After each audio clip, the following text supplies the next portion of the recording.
So hello and welcome. तो आज हम लोग इस वीडियो में देखने वाले हैं क्लास 10th का सोशल साइंस का चैप्टर नंबर 12 जिसका नाम है the making of Indian constitution. तो इसके पहले इस चैप्टर के 2-3 वीडियोस ऑलरेडी आ चुके हैं। तो अगर आपने उन वीडियोस को नहीं देखा है तो पहले आपको बोलूंगा, मैं रिकमेंड करूंगा कि आप उन वीडियोस को पहले देखो, फिर उसके बाद इसको आप देखना, ठीक है।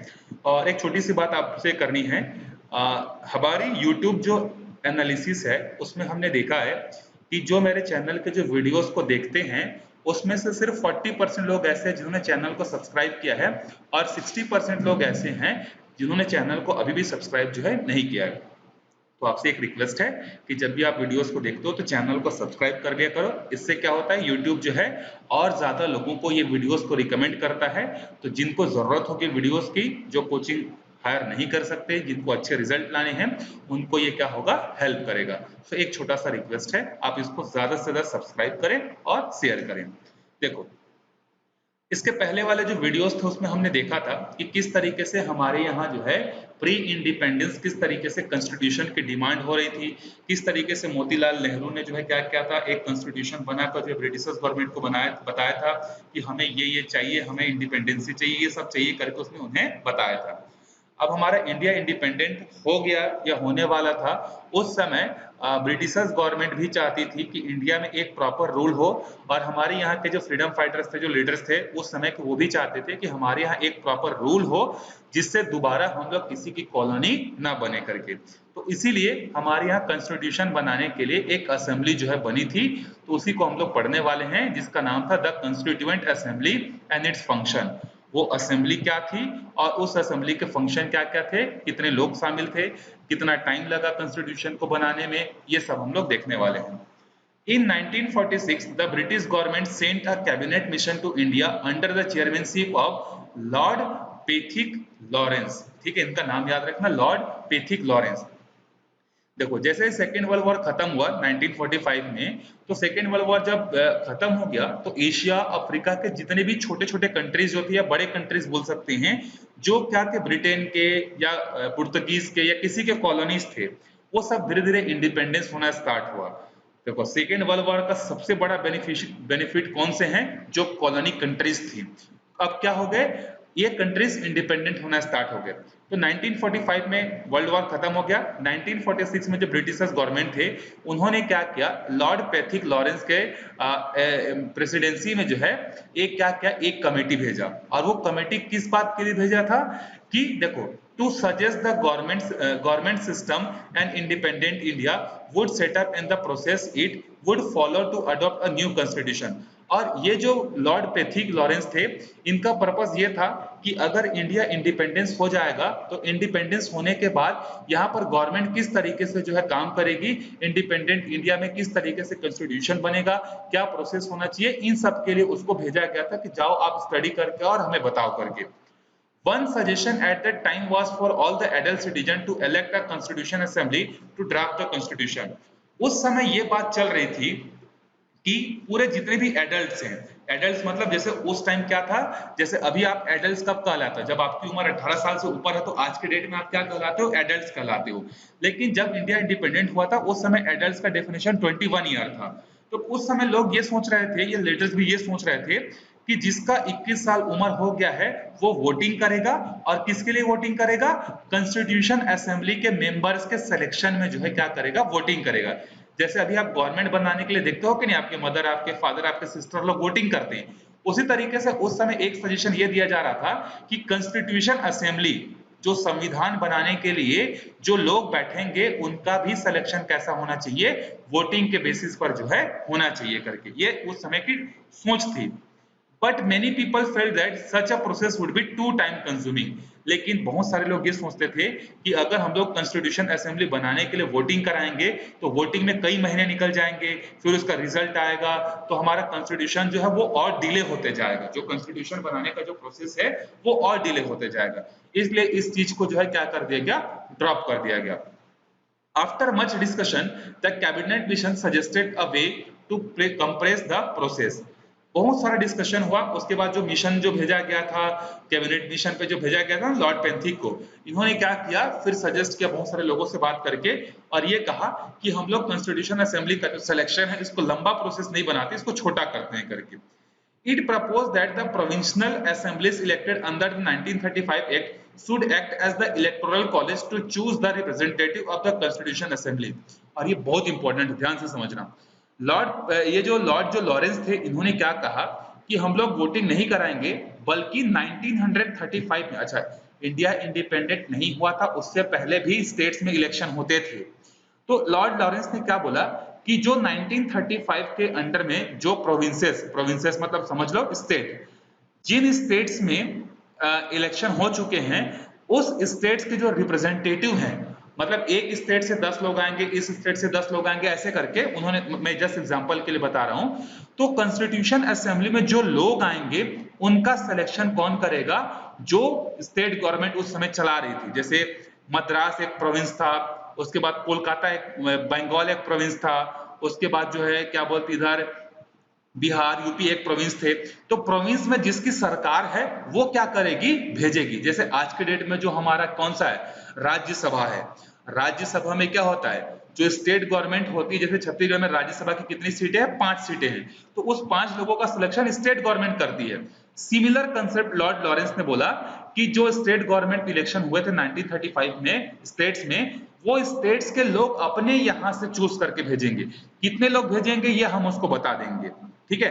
Thus, instead of direct election by the people, the elected provincial assemblies would elect the representative। और वही हुआ, जो इलेक्शन हुए थे, जहां स्टेट्स हुए थे, वहां पर जिसकी जिसकी सरकार थी, उस सरकार ने अपने यहां से, जैसे बंगाल से 20 लोगों को भेजना है तो 20 लोगों को वो सिलेक्ट करके भेजेगी, मद्रास से 50 लोगों को भेजना है तो 50 लोगों को भेजेगी। तो जितने लोगों को भेजना है वो प्रोविंस की गवर्नमेंट जो है भेजेगी। इस बात पर जो है फाइनलाइज जो है हुआ था, ठीक है। ये एक पिक्चर है, देखो, meeting of constitution assembly on the 3 February 1947। How many women do you see, आपको यहाँ पर कितने वुमेन्स दिखेंगे, मेरे ख्याल से नथिंग, मतलब कोई भी वुमेन्स आपको यहाँ पर नहीं दिखेगा, सारे के सारे क्या है, मेल डोमिनेंस है यहाँ पर, ठीक है। अब देखो क्या होता है फिर आगे। The indirect election process was adopted by the July 1946। और ये जो इनडायरेक्ट जो इलेक्शन की जो बात हुई, जो सरकार भेजेगी कॉन्स्टिट्यूशन असेंबली में, इसकी शुरुआत कब हुई, जुलाई 1946 में। The provincial assemblies had elected 292 representatives from 11 provinces। और उस समय, जैसे अभी हमारे यहाँ कितने स्टेट्स हैं, 28 स्टेट्स हैं, उस समय 11 स्टेट्स थे। तो 11 स्टेट से जो है 292 मेंबर क्या हो गए, सेलेक्ट होकर आए। और ये कैसे सेलेक्ट होकर आए, हर 10 लाख पॉपुलेशन में एक आदमी को सेलेक्ट किया गया। जैसे मान लो बंगाल की बात करते हैं, मान लो बंगाल में जो है पॉपुलेशन है 2 करोड़, 2 करोड़ मान लो उस समय की पॉपुलेशन है, जस्ट एग्जांपल। तो 2 करोड़ मतलब 10 लाख में एक आदमी, तो 2 करोड़ में कितने आदमी आएंगे, 20 आदमी बंगाल से आएंगे, और 20 आदमी को भेजेगा कौन, बंगाल की गवर्नमेंट। उसी तरीके से मान लो बिहार की जो आबादी है मान लो 10 करोड़ थी, यूपी और बिहार की आबादी 10 करोड़ थी, तो 10 करोड़ थी, तो यहाँ से कितने मेंबर जाएंगे, 100 मेंबर जाएंगे। 100 मेंबर को कौन सिलेक्ट करेगा, वहां की गवर्नमेंट, ठीक है। तो 11 प्रोविंसेस से कितने मेंबर आ गए, 292 आ गए, ठीक है। उसके बाद the princely state nominated another 93 representative. अच्छा आपको एक बात बता दूं, जब ब्रिटिशर्स हमारे इंडिया में थे तो पूरे इंडिया में इनका कंट्रोल नहीं था।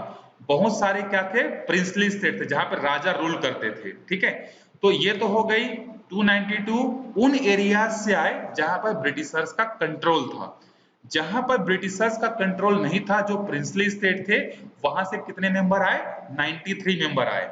और दिल्ली, अजमेर, मरवार, बलूचिस्तान, ये सबसे जो है एक एक मेंबर जो है आए, और टोटल मेंबर कितने हो गए, टोटल मेंबर जो है 389 हो गए। तो हमारे कॉन्स्टिट्यूशन असेंबली जो कि हमारे इंडिया के लिए कॉन्स्टिट्यूशन बनाने वाली थी, उसमें कितने लोग शामिल थे, 389 शामिल थे, जिसमें से ब्रिटिशर्स गवर्नमेंट के अंडर में जो एरिया था उससे कितने लोग सिलेक्ट होकर आए थे, 292, इंडिपेंडेंट वालों से कितने लोग आए थे, 93, और दिल्ली से, अजमेर, मरवाड़ से और बलूचिस्तान से 3-4 लोग जो है और जो है आए हुए थे, ठीक है। During this time, tension were rising as the discussion began to divide the country along religious lines। इधर एक साइड में क्या चल रहा है, कॉन्स्टिट्यूशन को बनाने के लिए मेंबर्स का सिलेक्शन चल रहा है, वहीं पर दूसरे साइड क्या हो रहा है कि एक टेंशन ये अराइज हो रहा था कि हमारा जो इंडिया है वो दो पार्ट में डिवाइड हो जाएगा, क्योंकि उस समय बहुत भयंकर डिमांड थी कि इंडिया को दो पार्ट में डिवाइड किया जाए करके, और इसी के बेसिस पर कम्युनल राइट्स होते थे। ठीक है, कम्युनल राइट्स मतलब हिंदू मुस्लिम ये जो है इनके बीच में राइट्स होना चालू हो गया था, broke out in many region, और बहुत सारे रीजन में जो है क्या हो गया था, ये कम्युनल राइट्स जो है स्टार्ट हो गया था। When the Constituent Assembly met for the first time on the December 1946, ये आपको याद रखना है कि कॉन्स्टिट्यूशन असेंबली में कितने लोग थे, 389, और ये कब से स्टार्ट हो गया था, जुलाई 1946 से। लेकिन कॉन्स्टिट्यूशन असेंबली की जो पहली मीटिंग जो हुई थी वो 9 दिसंबर 1946 को हुई थी, ये याद रखना, आपसे पूछा जा सकता है। It was not clear whether India would remain one country or to be bifurcated. जब पहली मीटिंग हुई थी उस समय किसी को यह आइडिया नहीं था कि इंडिया एक रहेगा कि बाइफरकेट हो जाएगा, दो पार्ट में डिवाइड हो जाएगा। It was also not clear whether the princely states would accede to India or form independent state. एक और बात क्लियर नहीं थी कि जो प्रिंसली स्टेट थे, जो इंडिपेंडेंट हैं, क्या वो इंडिया में शामिल होंगे कि वो एक अलग कंट्री बनाएंगे अपना, ये भी क्लियर नहीं था जब पहली मीटिंग हो रही थी उस समय। It was an environment that the meeting was held with Dr. Rajendra Prasad being elected as the permanent chairman of the assembly on the 11th December. 9 दिसंबर को पहली बार मिले और 11 दिसंबर को क्या हो गया, डॉक्टर राजेंद्र प्रसाद को जो है कॉन्स्टिट्यूशनल असेंबली का जो है परमानेंट चेयरमैन बना दिया गया। इससे पहले चेयरमैन कोई और था, लेकिन परमानेंट चेयरमैन जो है किसको दे दी गई, डॉक्टर राजेंद्र प्रसाद को जो है परमानेंट चेयरमैन जो है दे दी गई। अब यहाँ पर एक छोटा सा चीज और देख लो, डू यू नो करके यहाँ दिया है, आफ्टर द बाइफरकेशन, जब बाइफरकेशन हो गया, the Indian constitution assembly was left with the 324 members. देखो पहले कितने मेंबर्स थे, 389, तो इस 389 में जो आज का प्रेजेंट पाकिस्तान है वहां से भी कुछ लोग आए थे, लेकिन जब इंडिया और पाकिस्तान अलग हो गए तो अब 389 नहीं बचे, कितने बचे, 324 बचे। अब 235 are representative of the state and 89 princely state, और ये जो 324 लोग जो बचे उसमें से 235 कहां से थे, मेंबर थे जो कि रिप्रेजेंट होकर आए थे, इलेक्ट होकर आए थे, और 89 लोग ऐसे थे जो कि क्या थे, प्रिंसली स्टेट से आए थे। और बाकी इसमें से जितने भी बचे 389 में से 324 को माइनस करेंगे तो हमारे पास कितना आएगा, 65 आएगा। तो ये 65 जो है क्या हो गए, पाकिस्तान में चले गए, ये हमारे में कॉन्स्टिट्यूशन में पार्टिसिपेट नहीं किए। ठीक है, चलो ये इंपॉर्टेंट था, बाकी इतना इंपॉर्टेंट नहीं, आगे देखते हैं। By February 1947, it was clear that country would be divided into India and Pakistan. फरवरी में ये क्लियर हो गया था, माउंटबेटन ने क्लियर कर दिया था कि अब इंडिया जो है क्या है, माउंटबेटन उस समय एक कमीशन भी आया था, ठीक है, उसने क्लियर कर दिया था कि इंडिया और पाकिस्तान जो है दो कंट्रीज में डिवाइड हो जाएगा, हमारा original India. The ruler of the princely state began sending their representative to the constitution assembly from April 1947। जब फरवरी में ये क्लियर हो गया कि इंडिया एक नहीं रहेगा बल्कि दो कंट्रीज में डिवाइड हो जाएगा, तो जो प्रिंसली स्टेट थे, देखो स्टार्टिंग में क्या था कि जितने भी प्रिंसली स्टेट थे वो चाहते थे कि हम इंडिपेंडेंट रहें, हमारा एक अलग कंट्री हो, लेकिन जैसे ही पता चला कि दो पार्ट में डिवाइड हो जाएगा तो उन्होंने क्या किया, प्रिंसली स्टेट्स ने जो है अपना अपना मेंबर जो है कॉन्स्टिट्यूशन असेंबली में भेजना स्टार्ट कर दिया। कब से, 14 अगस्त से लेकर 13 अगस्त के बीच में जो है इस सेशन में उन्होंने भेजना स्टार्ट कर दिया गया। ठीक है, It immediately began its work by the setting up a constitution drafting committee under the chairmanship of Dr. Bhim Rao Ambedkar on August 29। जैसे ही प्रिंसली स्टेट के जो राजा थे उन्होंने अपना मेंबर भेजना स्टार्ट किया, उसके बाद से सीधा सीधा जो है कॉन्स्टिट्यूशन को बनाने का काम जो है एकदम तेजी से स्टार्ट हो गया। और इसका जो ड्राफ्टिंग था, मतलब ड्राफ्ट किस तरीके से होगा, ठीक है, अब देखो मान लो आपको एक घर बनाना है तो घर बनाने के लिए सीमेंट चाहिए, सरिया चाहिए, मिट्टी चाहिए, ईंट चाहिए, ये सब चाहिए, लेकिन घर दिखेगा कैसे, फॉर्मेट कैसे होगा, उसको बनाने का जो काम है एक आदमी को दिया गया, भीमराव अंबेडकर को।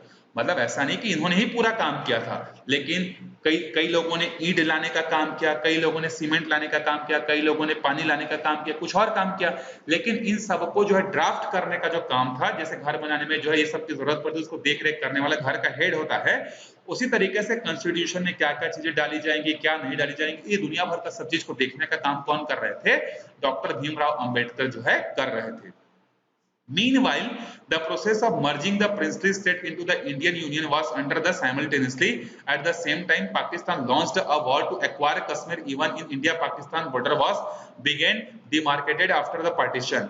और देखो एक साइड क्या चल रहा है, 1947-48 की ही बात हो रही है, एक साइड इधर कॉन्स्टिट्यूशन असेंबली अपना काम कर रही है, कॉन्स्टिट्यूशन बनाने में लगी हुई है, वहीं दूसरी तरफ क्या हो रहा है कि एक प्रिंसली स्टेट जो हैं वो धीरे धीरे क्या हो रहे हैं, कुछ इंडिया में शामिल हो रहे थे, कुछ पाकिस्तान में शामिल हो रहे थे। एट द सेम टाइम, ठीक है, पाकिस्तान ने क्या किया, कश्मीर को हड़पने के लिए जो है क्या कर दिया, लड़ाई छेड़ दी पाकिस्तान ने इंडिया के साथ, ठीक है, ताकि कश्मीर को हम ले जाएं करके, या कश्मीर हमारा पार्ट बन जाए करके।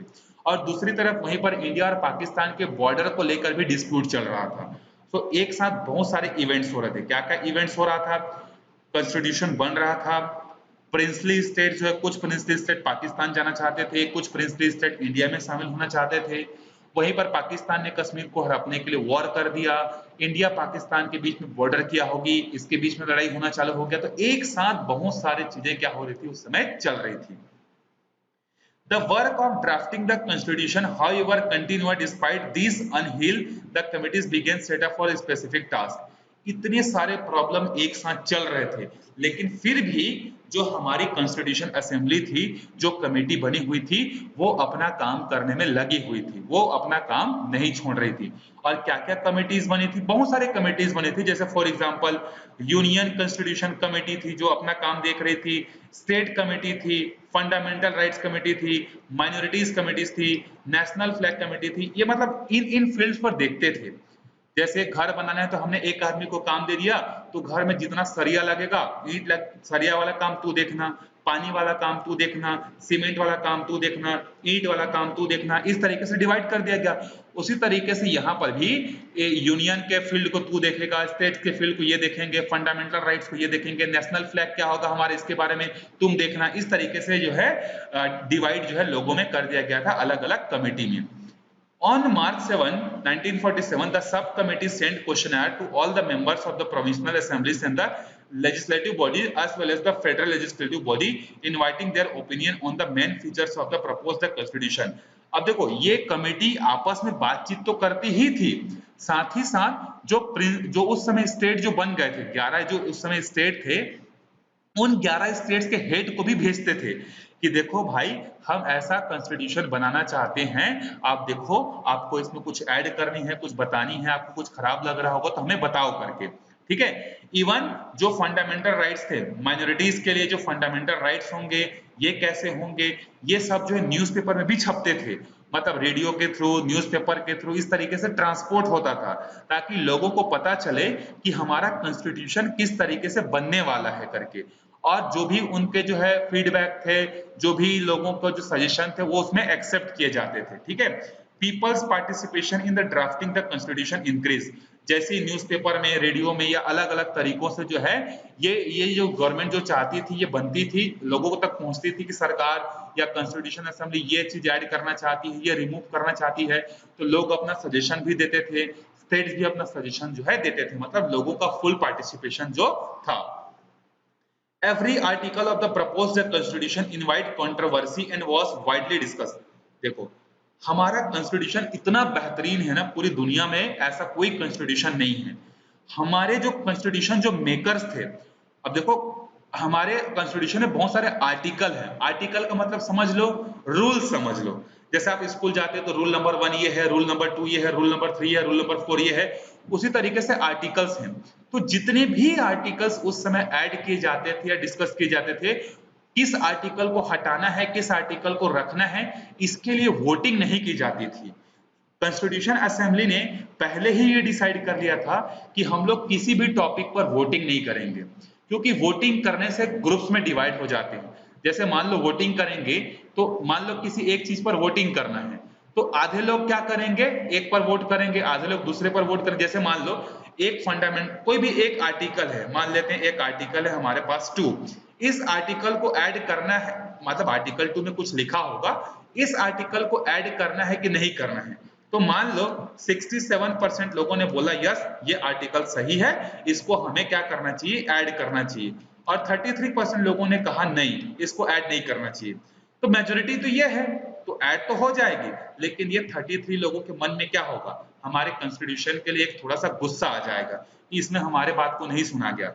इसलिए शुरू से लेकर लास्ट तक कभी भी जो है यहाँ पर वोटिंग जो है हमारे कॉन्स्टिट्यूशन असेंबली में नहीं हुई थी। हर चीज को डिबेट्स के थ्रू, मतलब आपस में वाद विवाद करके कि हाँ आपका ये पॉइंट सही है लेकिन ये पॉइंट गलत है, आपका ये पॉइंट गलत है ये पॉइंट सही है, इस तरीके से डिस्कशन करके म्यूचुअल अंडरस्टैंडिंग से जो है हमारे कॉन्स्टिट्यूशन को जो है ड्राफ्ट जो है किया गया था। वोटिंग कभी भी नहीं हुई थी।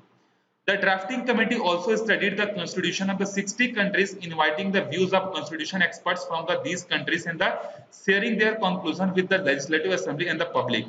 हमारे कमेटी ने 60 से ज्यादा देशों के कंट्रीज के जो कॉन्स्टिट्यूशन है उसको पढ़ा, वहां के एक्सपर्ट से राय ली कि कौन सा आर्टिकल ऐड करना चाहिए, कौन सा रूल को नहीं रखना चाहिए, क्या होना चाहिए हमारे कॉन्स्टिट्यूशन का ड्राफ्ट, ये सब चीजें जो है डिस्कस हो गई। इवन ये तो एक कॉन्स्टिट्यूशन असेंबली डिस्कशन करती ही थी, साथ ही साथ जो डिस्कशन होता था उसको स्टेट गवर्नमेंट को भी बताती थी, लोगों को भी बताती थी, फुल पार्टिसिपेशन था। A draft constitution was prepared after the intensive process in the presented on the February 25, 1948 और 1948 को एक रफ ड्राफ्ट जो है भेजा गया Constitution Assembly में। It was published to invite comment, suggestion and the criticism with the special committee looking into the feedback to the finalize the report which was also published। एक जो है 25 फरवरी को जो है 1948 को एक रफ जो है कच्चा चिट्ठा समझ सकते हो, ये कॉन्स्टिट्यूशन असेंबली में सबको दिया गया। और कॉन्स्टिट्यूशन असेंबली में जब सबको दिया गया तो फिर वहां पर डिस्कशन हुआ। डिस्कशन क्या हुआ कि क्या क्या सही है क्या गलत है, इस पर जो है एक एक करके एक एक पॉइंट को जो है डिस्कस जो है किया गया। किस तरीके से डिस्कशन होता था ये आप इस बॉक्स में देख सकते हो। देखो, constitution assembly debates, discussion of the proposal of the fundamental right sub committee, मतलब फंडामेंटल राइट की एक कमेटी बनी थी, वो कमेटी ने 29 अप्रैल को जो है ये अपना पेपर जो है पब्लिश किया था। अब इस पर बहुत सारे लोगों ने अपना अपना डिस्कशन दिया था, व्यूज पॉइंट दिया था, तो यहाँ पर वो आपको दिया हुआ है, अगर आप चाहो तो इसको क्या कर सकते हो, पढ़ सकते हो। ठीक है। On September 7, 1948, a proposal was passed to the translate the draft constitution in Hindi and in regional languages। इसके बाद 17 सितंबर को जो है क्या हो गया, यहाँ पर जो है एक प्रपोजल ये पास हुआ कि जो हमारा जो कॉन्स्टिट्यूशन है वो हिंदी लैंग्वेज, पहले तो इंग्लिश में काम हो रहा था, उसमें ये डिस्कशन किया गया कि हम लोग इसको हिंदी में भी ट्रांसलेट करेंगे और लोकल रीजनल लैंग्वेज में भी ट्रांसलेट करेंगे, जिससे जो इंग्लिश नहीं पढ़ पाते हैं वो भी इस चीज को क्या करें, समझ पाए और अपना पॉइंट ऑफ व्यू क्या कर सकें, एडप्ट करा सकें। The main, इसमें कुछ नहीं है। The main articles clause in the suggestion for the amendment by printed 1st April, the draft contained 243 article in the 13th schedule between the October 17 this November of article discussed finalized the 315। देखो कुछ नहीं है, यहाँ पर बोल रहा है कि बहुत सारे आर्टिकल्स डिस्कस किए गए, जैसे फाइनली डिस्कशन जब खत्म हुआ तो उस समय हमारे पास 315 जो है आर्टिकल्स जो उस समय रह गए थे। Dr. Ambedkar presented this new draft on the 4th November 1948. He explained why a major part of the 1935 Act had been incorporated and the why kind of government system India located। देखो 1948 में जो भीमराव अंबेडकर थे, इन्होंने क्या किया, अपना जो है एक एक्सप्लेनेशन रखा कि हमारा गवर्नमेंट इस तरीके से होगा, हमारे गवर्नमेंट में स्टेट गवर्नमेंट भी होगा, सेंट्रल गवर्नमेंट भी होगा, लोकसभा भी होगा, राज्यसभा भी होगा। इस तरीके से उन्होंने एक अपना जो है आइडिया बताया कि हमारा गवर्नमेंट किस तरीके से जो है चलेगा करके। ठीक है। और बहुत सारे डिस्कशन हो गए यहाँ पर जो है, यहाँ पर आपको दिया होगा कि बहुत सारे प्रपोजल आते थे कि ये हटाओ ये ऐड करो, वो दुनिया भर की जितनी भी चीजें आती थी सबको कॉन्स्टिट्यूशन असेंबली ध्यान से सुनती थी, समझती थी, जो जरूरत की चीजें होती थी उसको अटैच करती थी, जो जरूरत की चीजें नहीं होती थी उसको क्या करती थी, हटा देती थी। हिंदी इंग्लिश सब में था। और यहाँ पर जो है कॉन्स्टिट्यूशन को, यहाँ पर आपको एक चीज याद रखनी, ये सब बीच में आप पढ़ लेना, इंपॉर्टेंट नहीं है, आपको पढ़ोगे तो समझ में आ जाएगा। हमारे कॉन्स्टिट्यूशन को बनने में 2 साल 11 महीने और 18 दिन का टाइम जो है लगा था, ये टाइम आपको याद रखना है। और जो भी आर्टिकल इसमें ऐड हुए थे वो सारे आर्टिकल्स विदाउट वोटिंग थे, सबके सब क्या थे वहां पर जो है क्या बोलते हैं, डिबेट्स के थ्रू होते थे। एक चीज याद रखना, देखो in those days literacy rate of male was only 27% and the very low 9% for the female, so it is open question as to how and to what extent the opinion of the illiterate men and the women reached the mark maker of the constitution। देखो उस समय हमारे India में जो mail का जो literacy rate है वो 27% था और फीमेल का लिटरेसी रेट 9% था।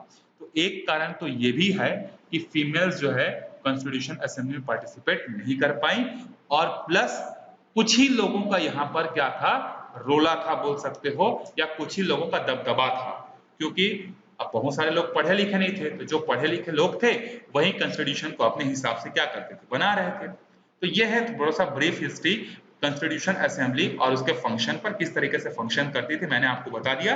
आप एक बार वापस इसको पढ़ लेना, आपको अच्छे से समझ में आ जाएगा। अगले वीडियो में हम लोग देखेंगे the values and the ideals in the preamble. Preamble मतलब हमारा कॉन्स्टिट्यूशन क्या क्या लिखा है, उसके क्या क्या आइडिया हैं, ये हम लोग अगले वीडियो में पढ़ेंगे।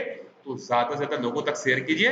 इसके बाद आपको कौन से चैप्टर की वीडियो चाहिए आप कमेंट करके बताते जाइए, मैं बनाते जाऊंगा। मिलते हैं अगले वीडियो में, तब तक के लिए बाय बाय।